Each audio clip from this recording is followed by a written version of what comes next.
sleep amid the flowers. Alright folks, Liam here, and after a long hiatus I thought what better time to come back than last season where I can talk about in a year where we've had horrible people making horrible decisions. There has been this overwhelming goodness found in the arts when it comes to movies, gaming, and specifically here when we're talking about albums. And even though there has been some terrible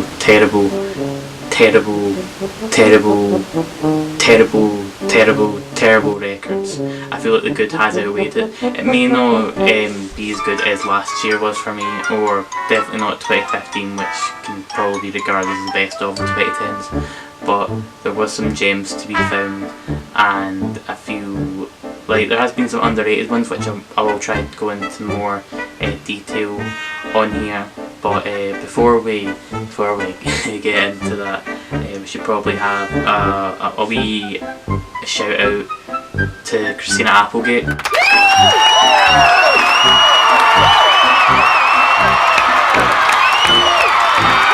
Nah, we should have a quick shout out to those albums that didn't quite make the list, but for me are still worth a shout out at least. So we've got this video here. So I've obviously got the video here. I'm not just doing this in post production, and I haven't left this to like the last minute, and I'm not a complete failure in every aspect. So you can't quite see it just now, but I'll do a shot of me zooming into this, which gives me some leeway, some leg room to make up for that failure.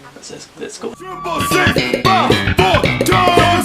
Penetration, rapid fire through your skull. Shot it on, we're taking it back to the days of trying to lose control.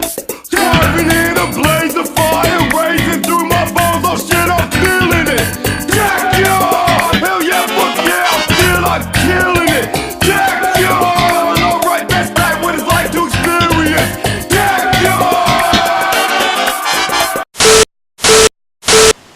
Now that we're done with the round-ups, let's get right into top 25. And number 25, American Dream by LCD Sound System, a band that have been teasing their comeback, and after being away for so long they called it quits back in 2011, but now they're back, and I'd say they're arguably as good as they were before they went off. There's not a huge jump in terms of sound as far as I'm concerned, but the palette of sounds that they used made them such a force to be reckoned with during the 2000s. It's still to be found here, and James Murphy's lyrics are on point as ever.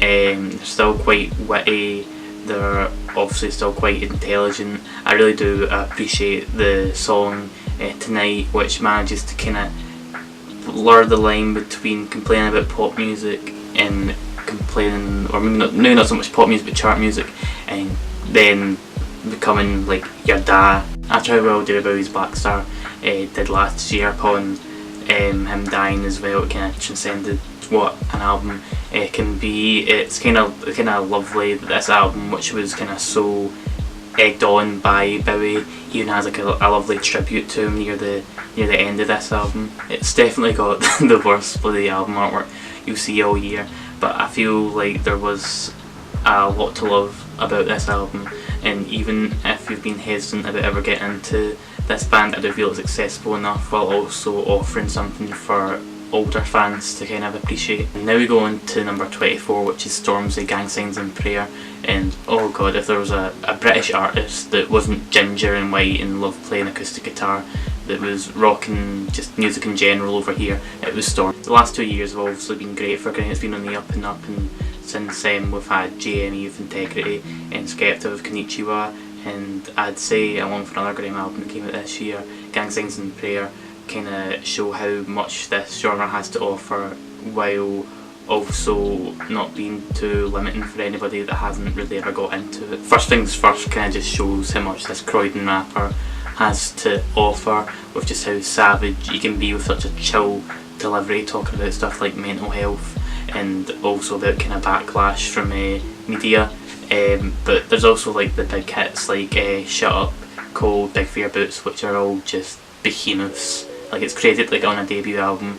This newcomer can just kind of blow you away with how in tune he is from what everyone wants to hear. The production on here is pretty good as well. It's quite chilling, but it's also got like the trademarks that make grime what it is. So this kind of fusion does make it probably the most chart friendly grime album to come out, but I don't think that's necessarily a criticism for what is an album that kind of etches itself into your mind. It really is up for debate whether or not this ranks highly in the long list of grime albums that have came out this century, but I do feel that Stormzy has kind of proved himself to be someone worth taking note of. Now, number 23 is an album that I probably wouldn't have taken notice of if it weren't for a writer for the site and a good pal, Liam Toner, telling me about Corbin's Mourn, an album that, oh my god, this hit me in places. Corbin, who is formerly known as Spooky Black, has provided what I would call one of the most haunting albums I've heard all year.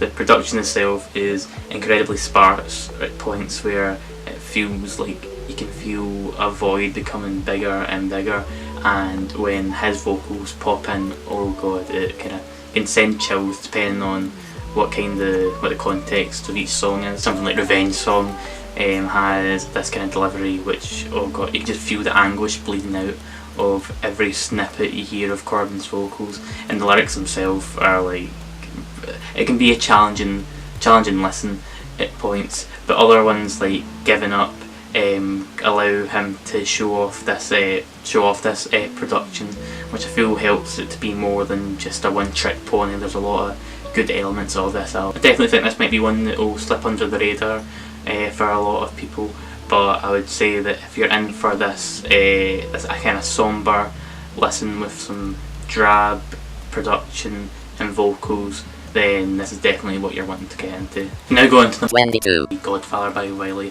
which was the album that made me quite hesitant to say whether or not Stormzy's album was the best grime record of the year, but this one just kind of trumped it for me by quite a little margin. Now, I don't need to give you much of an introduction to Wiley if you're from the UK.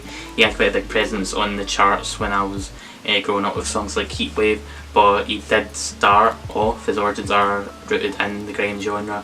Him and Dizzy Rascal are often regarded as being kind of like the big hitters, the one that made the genre known, and while it did kind of dip off and now it's back, a lot of his records, along with stuff like Boy in the Corner from Dizzy Rascal, made it something to be reckoned with, and I feel like with his return it only goes to show how even those who have been there from day one are still believing in it, even if there's a bit of doubt. It's a natural return with some lavish production, and also with some kind of retroness to it, with some kind of 8-bit beats and whatnot. There's some good features from the likes of JME, who had a brilliant grime record, and I would say might be the best grime record of since the resurgence. But to avoid that tangent, whenever he has these features on here from these like really talented artists, they accompany it quite well, but they never take away from who is the star of the show here, which is Wiley. Now this one I wouldn't have found out if it weren't for a meme that my pal Josh had shared with us, which is now kind of, when I wake up I can't help but think of Jimmy Barnes screaming and just filling my soul with happiness. But to go back to the main point, number 21 is Bravado by Kieran J. Callanan, sorry if I'm pronouncing that wrong, and oh my god, this is just such a fun album. I was just really taken aback when I first listened to it, because a lot of albums from my experience when it came to finding them out by some sort of internet phenomenon, they've usually been a letdown. But oh my god, SAD, or SAD, this song about drugs, and like, well, its chorus is, this is another song about drugs, and it's obviously kind of like a dig at these like bigger kind of pop hits which are trying to be really ambiguous, even though it's obviously, oh, you're feeling high, well, you're not really feeling high now, your euphoric sense, you're high because you're off your tits on ecstasy or whatnot. But also the production on it, I feel, kind of gives it an edge where it's like there's a bit of, there's a lot of attention to detail when it comes to it, which makes it feel like, yeah, this is obviously a piss take the cover has, kid and fucking pissing on himself, but there is some heart to it. Kind of like, I don't know, I'd maybe say like I'd say a music version of like the Disaster Artist or something. And other tracks on here definitely warrant a shout out. Down to Hang has this really like disco-y guitar, which, oh god, is addictive. I can already hear it in my brain just now. And I'm big enough, I unironically adore this track.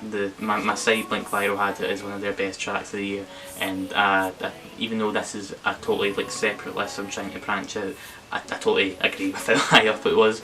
It's just a fun track, which also kind of like it's somewhat heartwarming in the fact that every time I listen to it I feel happiness, and that's kind of how I feel about this album in general. Now number 20, the National Sleep Well Beast, band who are often regarded as one of the best kind of alt rock outfits of the past decade or so, and I wouldn't argue with that. I think it's very justified to be given that accolade after albums like Alligator and Boxer. But they took a little break after Trouble Will Find Me, which was a fine album, but they retreated to this more kind of tranquil location, which when you listen to Sleep Well Beast you can feel that from a mile away. Everything about other albums of theirs always felt quite regimented, like they had to think about it quite thoroughly, and which is not a bad thing in any means. Paying attention to detail, as I've said throughout this list so far, definitely helps an album, but everything about this felt a lot more fluid, a lot more organic, and on songs like The System Only Sleeps in Total Darkness, with these like harsh guitar riffs layered over just some like beautiful performances, it feels like the band just kind of went, oh, add this and we'll add that, and while that could be seen as just a kind of the Life of Pablo kind of problem where you keep adding stuff just because you feel like it without much thought put into it, it definitely benefits this album. We always say that like kind of rock music is kind of fallen behind other genres, but bands like The National keep like that light flickering for them, and I'm very excited to see what they'll be coming out with next, though they definitely justify having another break after the amount of touring and how much kind of effort seems to be put into this album. I think I might get a bit of flack for how low this one is, but I do like the album. It would be in this list if I didn't like it, and that is Pure Comedy by Father John Misty. After my experience with I Love You Honey Bear, I was very much down with Father John Misty as an artist, and when I came about to listening to this album, I did like it a lot, even though I was very aware of the changes. It definitely is a 2017 album. It's insightful, witty.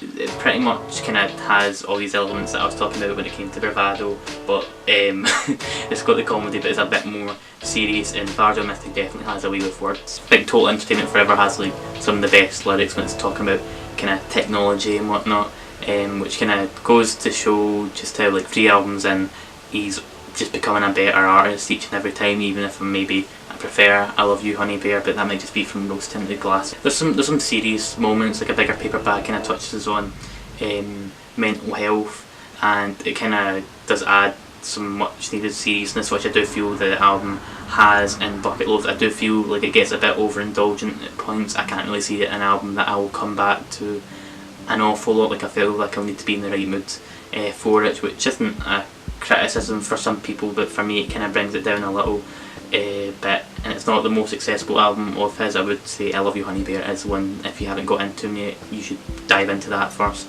But in a year where I've already had the generic politics bad thing at the intro of this, I do feel like this album is necessary in the current climate. Right, number 18, and this one again I think folk may have expected a bit higher up on my list, and that is Control by SZA. Folk have said so much about it, so I don't want to kind of divulge too much because there's not really anything new I can bring into it, but to kind of let you know why it's on this list. I do think it's a very interesting album. It's very introspective, and SZA kind of just is very vulnerable but also very empowering. It's about like love of somebody else, love of those around you, and most importantly self-love.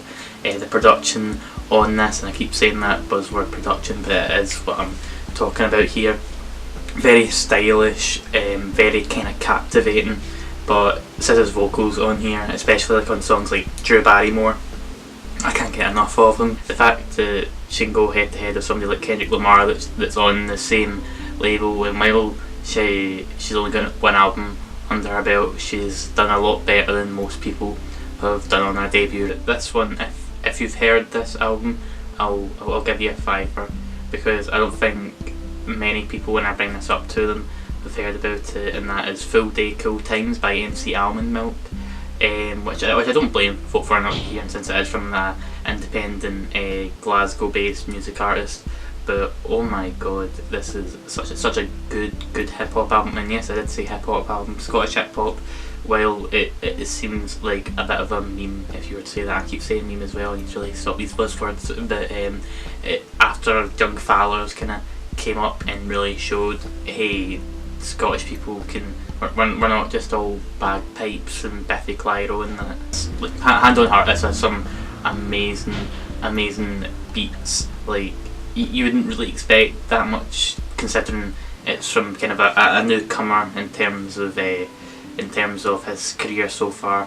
But like stuff like Wet Wednesday is just, it just feels very harsh, very jagged and whatnot. And then other songs like 1995 border on being claustrophobic. It might not be on Atrocity Exhibition levels of claustrophobic, but considering, or if you think about where you are in your current life right now, if you're like a 20 odd year old like myself, where adulthood is now a thing, and with the kind of not only what he's saying on this album, but how he's saying it and what he's backed up by this kind of overlimming beat, which just starts to get kind of more sinister, and you just start to feel drowned by it. And just that song alone kind of like sums up what is great about this album. I was pleasantly surprised by it, and shout out to David Allen, who I worked with on UWS Radio, who made me aware of MC Allen Milk, and thank God he did, because I got given one of the best Scottish albums I've heard probably in the 2010s. I probably could have had two of their albums on this list, but I don't want to have certain artists kind of taking up loads of positions on it, so I'm going to have to give number 16 to the best King Gizzard album, and that is Murder of the Universe. Flying Microbes on a Banana, really good album. I do love what they were trying to do on that. I love what they've been trying to do on all these albums, the four that they've released so far, and if they've released this Christmas album yet. After I've finished recording this, sorry, but when it came to which one held my interest, surprised me with its quality, and just made me go, yeah, I really do like this band after Gone Infinity, it would have to be Murder of the Universe. Number 15, and this one's going to Wolf Alice for Visions of a Life. Indie rock seems to be stagnating a bit, specifically indie rock in the UK is starting to get a little bit boring for me. I feel like there's a new lad rock band every week and they're not really offering much. But Wolf Alice, if there's going to be a band that kind of convinced me to not give up on this genre, it was Visions of a Life. My Love Is Cool was a great debut, and probably one of the best debuts of the 2010s, and Visions of a Life kind of just goes to show that this love that I felt for that album wasn't unwarranted. This is a band who kind of are keeping their game on point, and when it comes to specifically Ellie Rosell's voice, sorry if I've fucked up pronunciation of her surname there, when it comes to Don't Delete the Kisses, it's such a lovely, lush, just a gorgeous voice. And then on Yuck Fu, it's just ferocity, just pure visceral greatness, and it kind of goes to show the duality of this album. This one might be seen as a little bit hypocritical, considering that Father John Misty I thought was a bit kind of overindulgent, in the sense that the length of the record was a bit too much for me. I feel like it could have been cut down a little bit. And then there's this 2-hour long album by Sun coming at number 14, Coming as Light and Lover Red Valleys of Blood. But I feel like if anyone can kind of keep your interest for that long, it's going to be somebody who made something like Benji, which had these multiple narratives that, even though it was usually backed up by just guitars and just very limited backup instruments, still kept my interest a full week. And I keep going back to that album, and the emotions that album can make you feel so little kind of goes to show why Sun Coming is such an artist that does deserve a lot of the praise that he gets, and this album is no different. Now, the other artist that I found out via the Big Enough meme, and that's Alex Cameron. I feel Alex Cameron had a bit more seriousness to him, but he still loves to be a funny guy and very witty. I'd say there's a lot of comparisons to be made. So if you prefer bravado, you can easily replace the two here. But I do think that for me, Alex Cameron kind of gave an album that's so kind of drenched in 80s influence, explores topics like toxic masculinity in a concept at least, shows a lot of self-awareness, has a lot of fun, and even if, say you've got like no humour whatsoever, there's still a lot of admirable aspects. Number 12 is Arca, self-titled, and I was really shocked by this album. I'd listened to Mutant a little bit beforehand, and that was solely because of the artwork, which I found kind of disturbing, and that album is great. But the more that I went into his production, or I guess his production discography or whatnot, having worked with the likes of Kanye West and Bjork, I was really excited for this album. I went in with kind of realistic expectations because I know how exciting and experimental listening Yeezus was, and while this album is not Yeezus, it's a lot more kind of reserved. It paints with all these like very exciting colours but uses them quite sparingly. When it comes to the intro track PL, which translates to skin in Spanish, there's just this sense of eeriness. It's very haunting, and I always feel very uncomfortable when I listen to it. But I think that kind of goes to show how good an album it can be if it really does get under your skin, and not like Everyday Bro, like an actual like kind of admirable way of getting under your skin.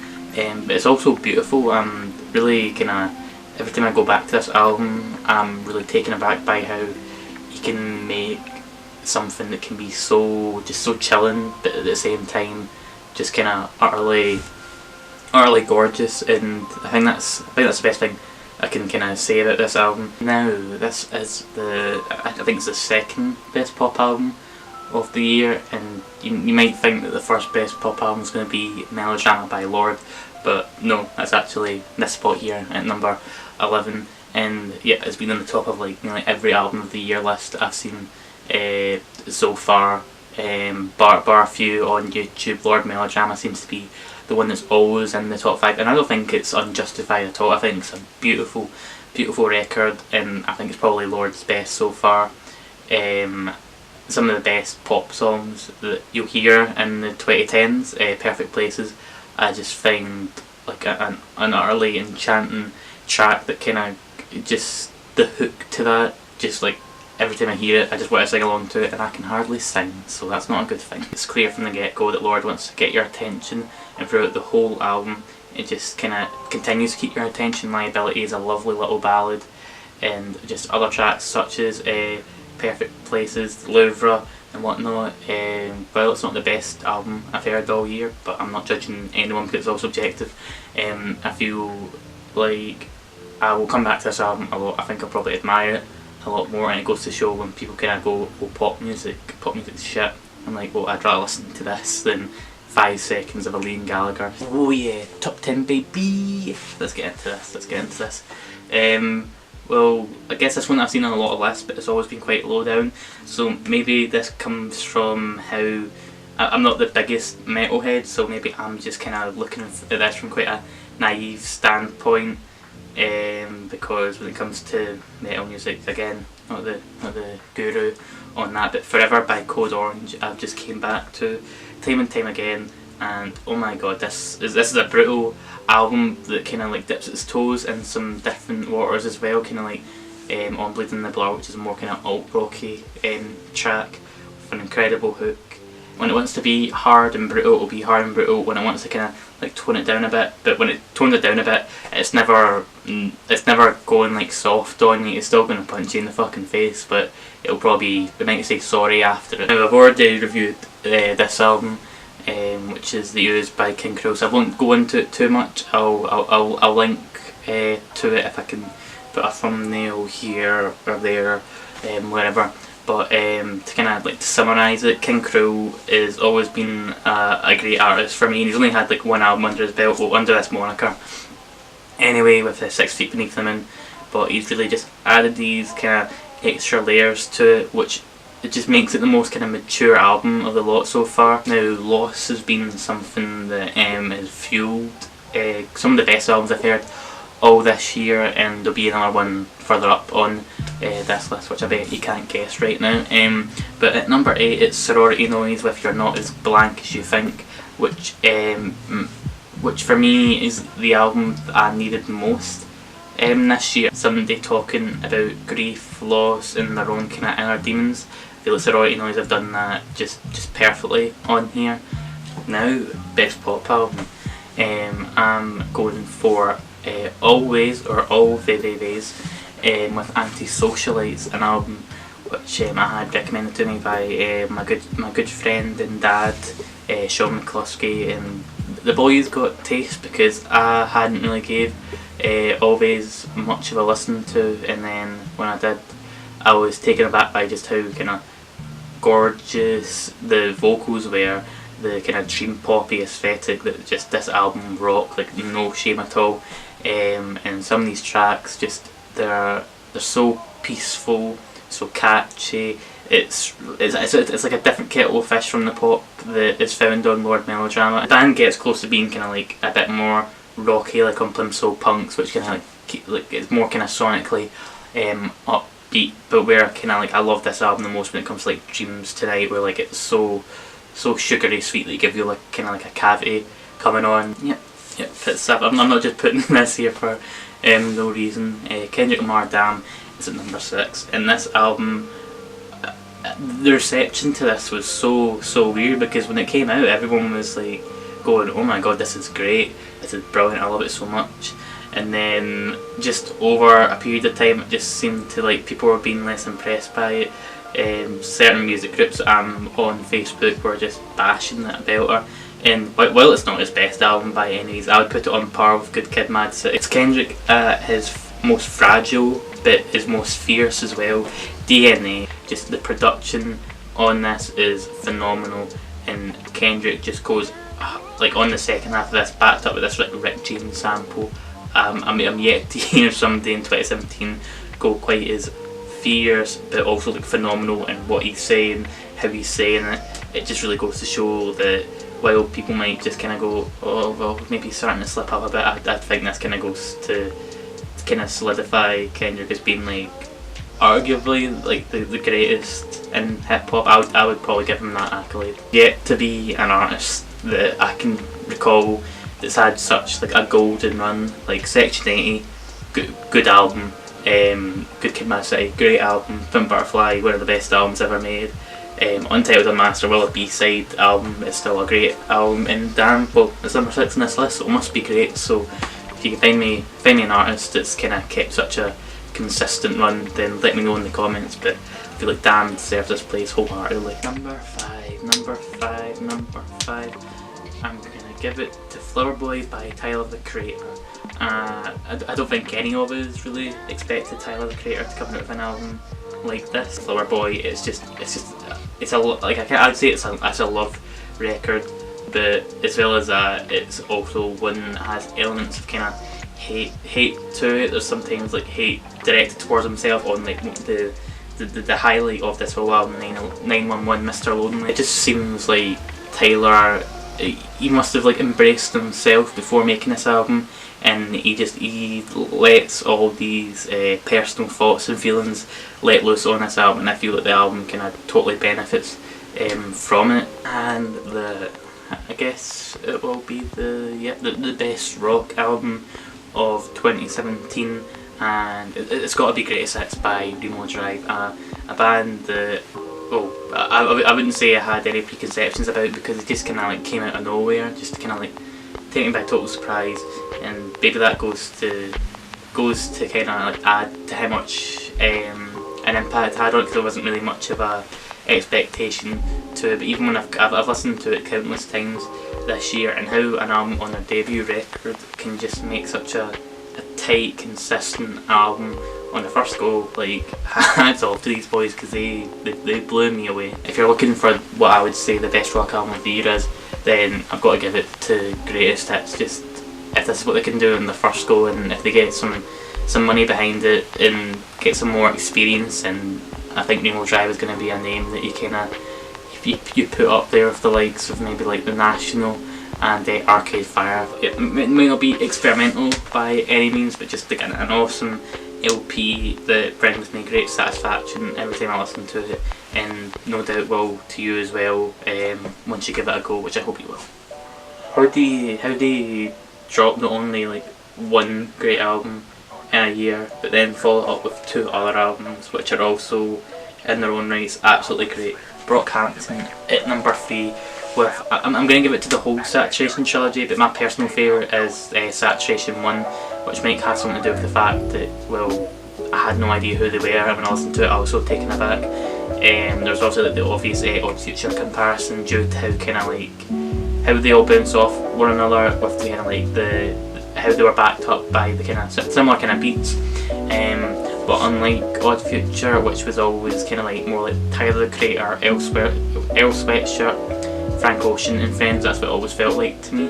Whereas with this, like, everyone plays a role and play them brilliantly. Personal favourite is Amir, who has like the best verse on my favourite track of theirs, Star. As a group, Brockhampton constantly impressed me with some really interesting production, especially on Saturation 1. I think that was the album where like it was harsh, gorgeous, laid back and hilarious. It was just an album that, even an album with skits that I could tolerate, which I haven't been able to do since maybe like 2015.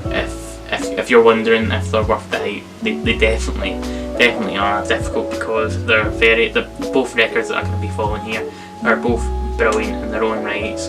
I feel will be looked back upon as being important, not only this year but just for their respective genres and what they're trying to do. But number 2 I'm going to have to give to A Crow Looked at Me by Mount Eerie, which is easily the most depressing album I've heard all year.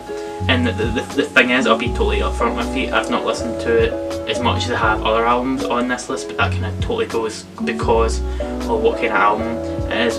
Phil Elverum, I think that's how you pronounce it. His wife passed away, and following the death of his wife, he made this album, which I say album very lightly. It's pretty much a harsh, hard-hitting document which is just riddled with grief. It's very sombre, and just the lyrics, it could be seen as being kind of very like Sun Kill Moon-esque, with just how Phil just kind of rambles on at some point about sometimes it's about some of the most miscellaneous things like toothbrushes and taking out the bins and whatnot, but because of the context, because of how they're delivered, and just the overall essence which radiates from this album, I feel like it just kind of culminates in this just beautiful record, which again I'm very hesitant to call it a record, because on this album he says that this kind of situation isn't for turning into art, and which was just totally justified, because it's such a sensitive topic, especially if it's your own wife that's done it. But it ends on such a kind of positive note, which when it comes to Crow, I just it makes me well up every time I listen to it. And if an album can make you pretty much cry, which it has done to me multiple times, which I'm not ashamed to say at all, if an album can do that, if it can make you just appreciate music and what it's capable of, then Mount Eerie, Crow Looked at Me just kind of shows how close to poetry music can become. So number 1, obvious considering the backdrop, but Big Fish Theory, Vince Staples. Oh boy, he really hit it out of the park on this one. This kind of Detroit techno influence mixed with kind of like UK rap and whatnot. It eventually culminates in this avant-garde hip-hop sound, which I appreciated on a superficial level, and the more I got into it, there were just little bits and bobs of it that just I had to just kind of shake my head and just disbelief that this album came out. It has been on a lot of album years lists, but it's not really been that high, and in some it's just been totally disregarded. But I'm fine with that, like it's all subjective and whatnot.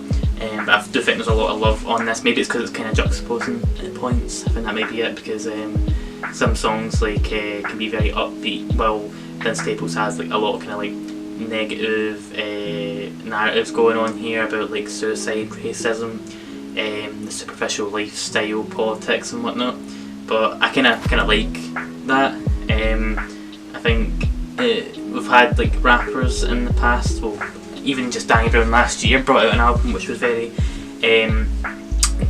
downtrodden and personal, well backed up, like because like Ain't It Funny was like this whole thing about drug addiction with like the most kind of upbeat, just absurd production, and that happens quite a lot on here. It's not quite, I would obviously rate Atrocity Exhibition quite a bit higher for multiple reasons, but that's not to kind of take away from just how great I think Big Fish Theory. Vince Staples has just kind of like found, I say found his niche in the sense that he's finally, he fits into the role that he needs to here. He's very inward looking as well as outward looking, and he kind of just says it in his own way. Every time I come back to this album, just from start to finish, it's just a brilliant listen that I come back to, and I scratch beneath the surface more and more, and I find another nugget of like music gold for me. I do think that not everyone's going to be as into this album as I might be, but Vince Staples just really hit it out of the park for me, and I need to give him Album of the Year. Just he totally deserves it. But if you've got a different choice from me, then let me know in the comments below. If you think that I'm totally fucking wrong, then you can let me know. But I hope you've enjoyed this. I'm hopefully going to try and get a more of a schedule going on, but touch wood that actually becomes a thing with university and whatnot. But very happy to have got this list out. Very excited to hear what you guys have thought of music in general this year, and I think that'll be